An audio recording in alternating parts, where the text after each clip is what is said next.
Is there proof for God? Well, no, of course not. What we actually get instead are empty claims, bald-faced assertions made about something for which no evidence of any kind exists, because theists need their precious widow fifis massaged. But they keep on trying, you notice, because they're desperate to keep the money rolling in when the collection plate is passed around. So, here's the latest attempt and failure. Stay tuned.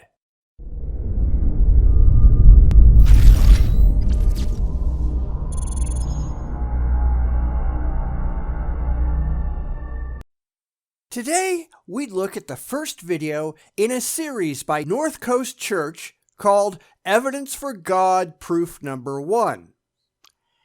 Yeah, I don't think I'll be holding my breath for that, waiting for them to produce any actual evidence and certainly no proof, but teaching pastor Christopher Hilkin is going to throw out common apologetic claims about their imaginary friend, completely ignore what it is to have evidence, pretend that it's proof, and declare victory in a race that he's not even engaged in.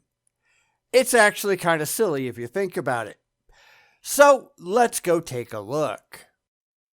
This series we're talking about evidence for God's existence. Now you might be thinking to yourself, there's no evidence for God's existence. And you'd be right, because what the religious claim about God isn't actually evidence. So let's get this out of the way right off the bat. Evidence, the evidence that we're talking about, means the available body of facts or information indicating whether a belief or proposition is true or valid. This is something that the religious simply do not have. Instead, they are defining evidence, wrongly, as anything that they can wrangle to make it look, to the unintellectual and overly emotional, that their pre-existing beliefs have some kind of vague validity behind them. And that is not impressive. But go ahead, let's see what you've got. Sometimes we have a semantic problem here. There's two different kinds of evidence that we mean when we're talking about the word. The first one is empirical evidence. We might ask the question, what temperature does water boil at? And the way that we do that is we take water, we put it in a laboratory, we heat it to the exact same temperature again and again and see if it boils at a consistent temperature. Being able to repeat that, observe it, and then measure it allows us to have what we call empirical evidence. Testable, verifiable, in a lab, repeatedly evidence. That's not all that it is, of course. Anything where we can objectively examine a thing and determine that it exists or how it functions, that's evidence too. The goal here is to find out what is actually so, what is objectively real in the world that we all collectively share. Therefore, we need to get rid of cognitive bias. We need to be sure that these things are just as real for the non-believers as they are for the believers, such that the belief doesn't color perception of the truth. And the religious can't do that because for them, belief is all and truth is irrelevant. But let's see what his second definition is. I can only think that it's going to fall into the irrational definition that I already discussed. Now, when we're talking about things that happened in the past, we use something called forensic evidence. So I believe we have forensic evidence. I think that nature and science and biology and cosmology and astrophysics points to the fact that we have forensic evidence that God exists. And you're wrong. Because even when we're looking at the past, we're still looking at objectively verifiable evidence most of the time. How do we know how old dinosaur bones are? Because they can be determined by science to have certain chemical properties that give us a pretty decent estimate of their age. And these methods can be tested and cross-checked with other methods to verify that it all works as we expect it to. Now, if you're talking about something for which there is no evidence at all, that's questionable at best. I'm going to use my most common example, the Trojan War here. It had been known for a very, very long time that Homer wrote about the Trojan War, but no one actually believed that it ever happened because there was no archaeological or anthropological evidence for it. Then we found some, and people started to accept that the war itself actually took place. Now that doesn't mean that all of the elements that Homer wrote about are true. Verifying that there was a conflict doesn't prove that the gods and goddesses in his tale were real. Nobody in their right mind believes that. Well, except the religious, who pretend that if you can prove that Jerusalem existed, well, that means magical spirits are real in the Bible or some crap like that. That's not how this works.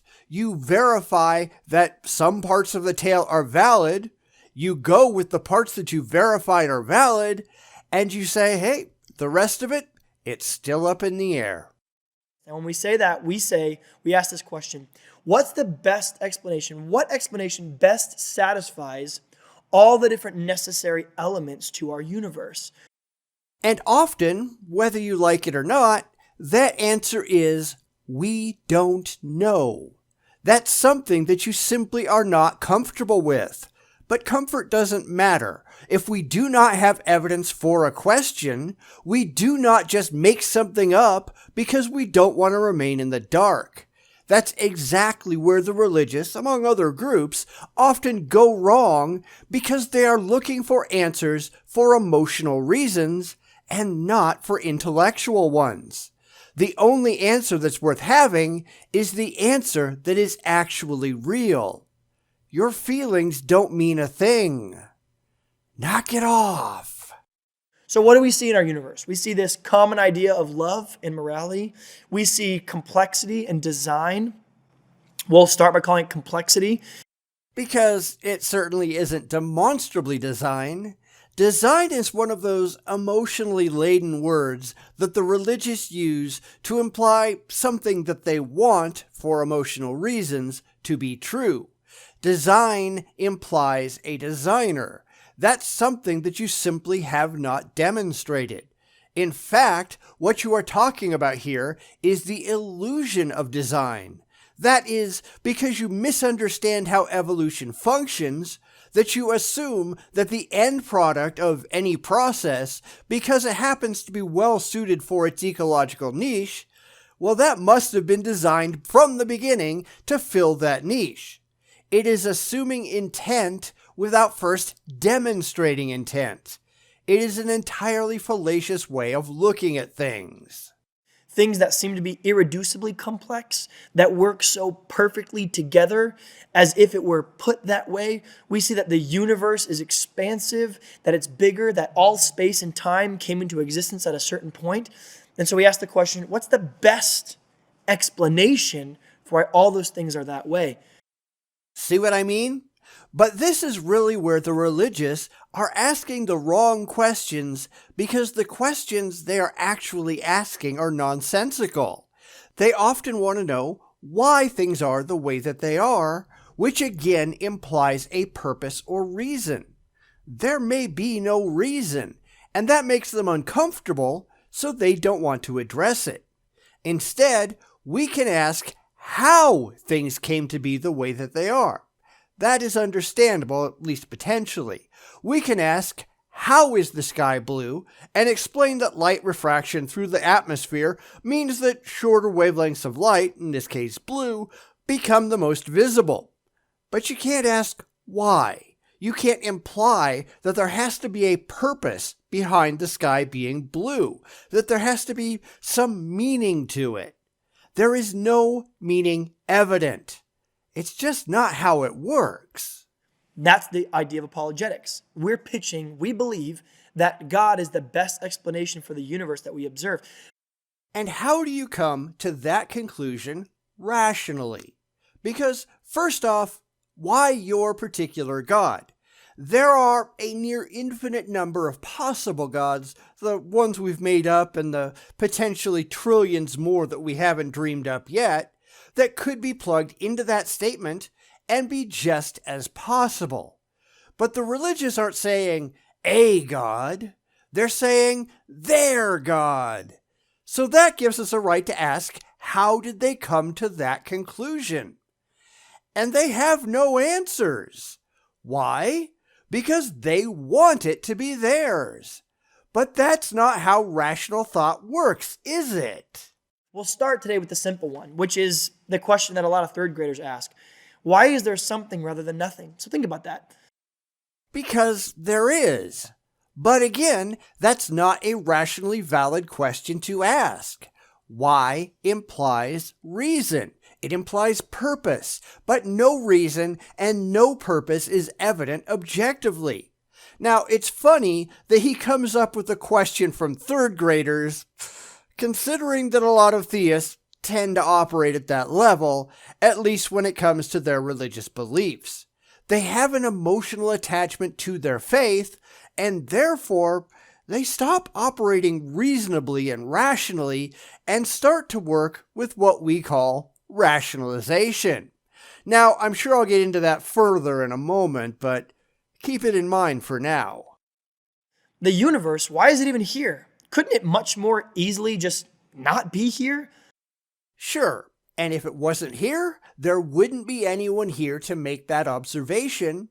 So what's your point?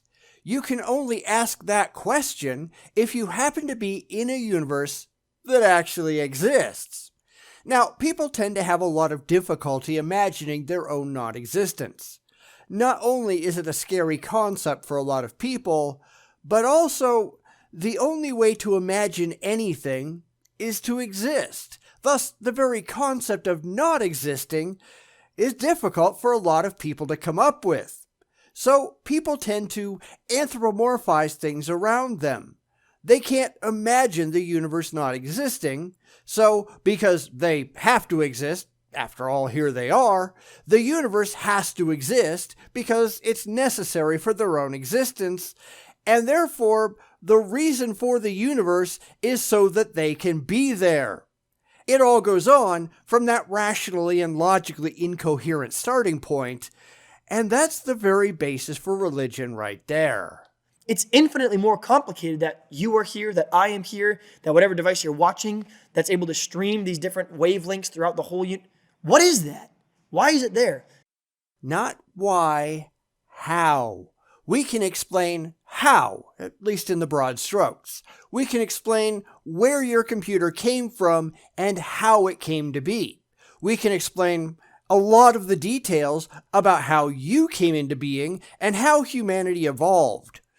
How the universe expanded from the Big Bang, well, that's a little bit more vague at the moment, but the one thing that we have never, ever found, not once, was any reason to assert, logically, that anything supernatural was involved. That's an emotional reaction, not an intellectual one. Some people really want to think that they matter in the grand scheme of things, therefore everything was planned so they'd exist. And there's no evidence at all that that's true. And wouldn't it be easier if it just wasn't here? Who cares what's easier? We have to deal with the reality that we have, not the fantasy world that you come up with. It is here. Deal with it. Follow the evidence that we have to the only rational conclusions that we can, and leave your emotional wishes and dreams at the door. They don't get you anywhere useful. So we say, well, what is the universe? Is the universe eternal? Because if it's always been here, then it doesn't really need an explanation. It's just always there. And you actually can't say no. For all you know, the universe has been through an infinite cycle of expansion and contraction, resulting in the universe that we currently see around us. We can't say what happened before the Big Bang. That's actually kind of a nonsensical idea. The religious, unfortunately, just make something up because it makes them feel good, and then they assert that it must be true because, feelings. And it doesn't work that way. Well, we know that the universe isn't eternal. In fact, cosmology backs that up. No. It only says that this particular universe that we happen to inhabit had a beginning in this specific form. It says nothing, and in fact, it can say nothing about what happened before that. But that's something else that the religious tend to do, again, irrationally. They assume that everything that has ever been, that could ever be, it's all got to be exactly like what we see now. Well, where did you get that? They don't know. They just made it up. Every single working model that we have of the universe necessitates that there was a time at which there was nothing. Including time. And again, this is a hard concept for a lot of people to grasp, so they just tend to ignore it. Prior to the Big Bang, the concept of prior really had no meaning because there was no time. But that doesn't mean that there wasn't another instance of time, some concept that we may or may not be able to understand, that existed before that ceased to be, and then our own universe sprang from that in some way. I know it's really hard to grok, so people pretend that it just isn't true. It makes their brains melt. They don't want to do that. They simply make up their gods to have a magical exception to reality to explain their way around logical questions. Because if there was no time, then by definition, God couldn't have done anything. So they just make something up so they don't have to think about it too hard. That's actually very common among the religious. Not thinking too hard. It doesn't really matter who you ask. Let me even quote a couple of atheist astrophysicists and atheist cosmologists. And absolutely none of that matters, so I'm just going to fast forward through it. No one denies that our universe had a beginning in its current form. That's not in question. But nobody claims that they can tell us what happened prior to that point, at least if that word has any meaning. Well, nobody but the religious who just made it all up. I don't actually think that's a good source, do you? There's a guy named Robert Jastrow. He's agnostic. That means he's not quite sure if there's a God. Director of the whole NASA program. He says the essential element in the astronomical and the biblical account of Genesis are the same. He says for the non-believing scientist, the story might end like a bad dream. He has scaled the mountains of ignorance. He's about to conquer the highest peak. As he pulls himself over the final rock, he is greeted by a band of theologians who have been sitting there for centuries. Quentin Smith, atheist professor of philosophy at Western Michigan, said the central idea of this cosmology, that means study of the beginning, that the universe exploded into existence about 15 billion years ago or so, seemed like it was tailor-made to fit the theistic God hypothesis. In fact, this Big Bang cosmology seemed to offer empirical evidence for the religious doctrine of creating something out of nothing, which is what Genesis talks about. So if we're walking along, we see a golf ball on top of a mountain, and I ask you, why is it there? Nobody could tell you. Now, I could probably explain how it got there, but not why. Why implies purpose. There is no purpose that we can perceive for it being there, so that's just a bad question all around. And you say, it doesn't matter, or it's always been there. Your answers are wrong. Of course, that's not what I would say. I've already told you what I would say.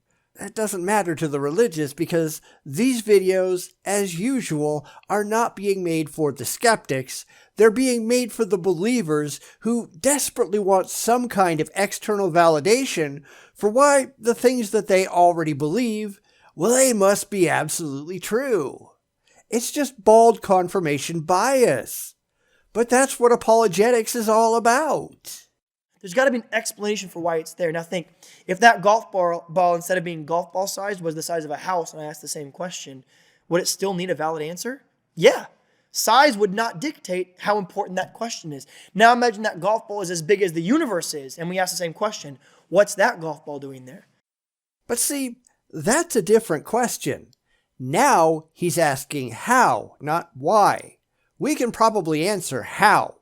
If someone put it there, we might be able to ask them why they put it there, but otherwise, there's no way to make that determination. Now, you might think that I'm just quibbling, but I'm not. These are important philosophical differences that the religious are simply not equipped or more properly willing to answer.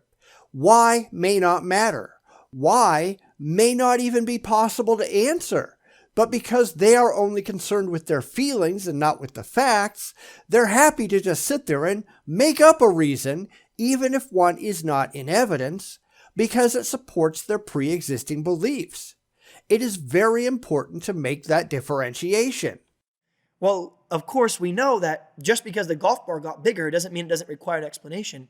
So the atheist is asked this question. The universe, if it's just a massive golf ball, still requires the same explanation. Why is it there when it could much more easily not be there? You are asking about purpose and meaning in a situation where purpose and meaning may not exist.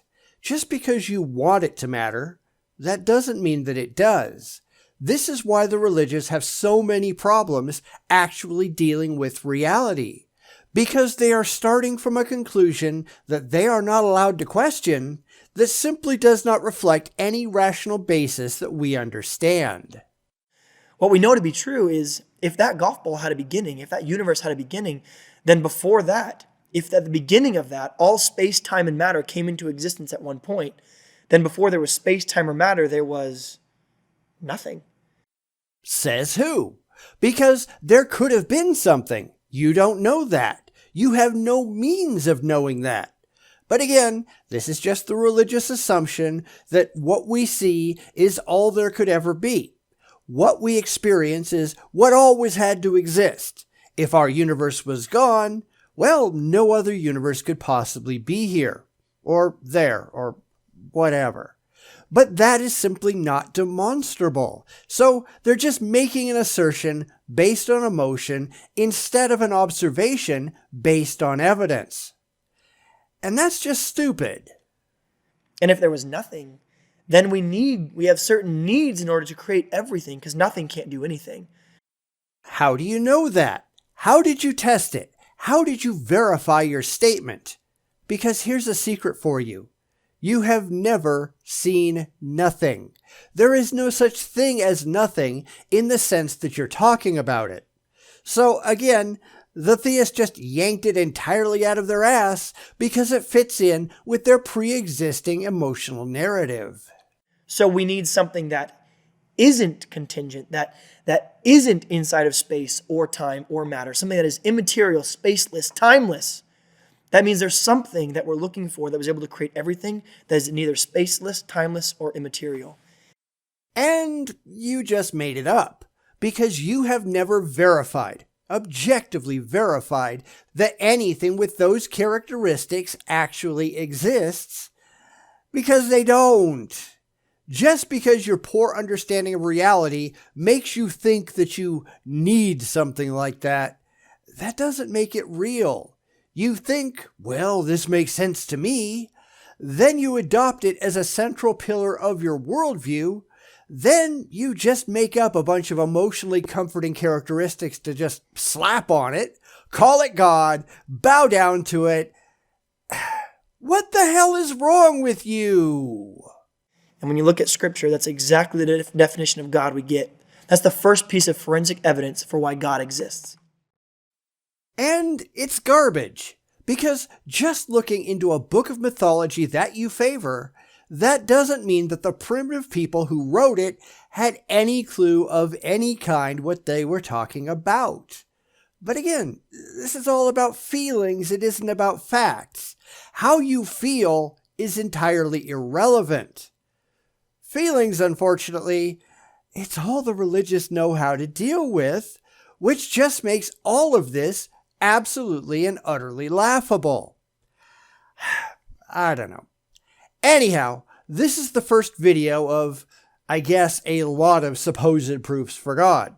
Would you be interested in seeing more of these, or do you think it's just a waste of everyone's time?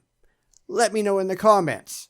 I've tried to do series of apologetic videos in the past, and sometimes they work and sometimes they don't, so I'm just going to leave it up to you. I wouldn't be holding my breath that any of it is going to make any more sense than this, but hey, it might be interesting, and I honestly have no clue what they might come up with next. So let me know. I'm flexible. Bum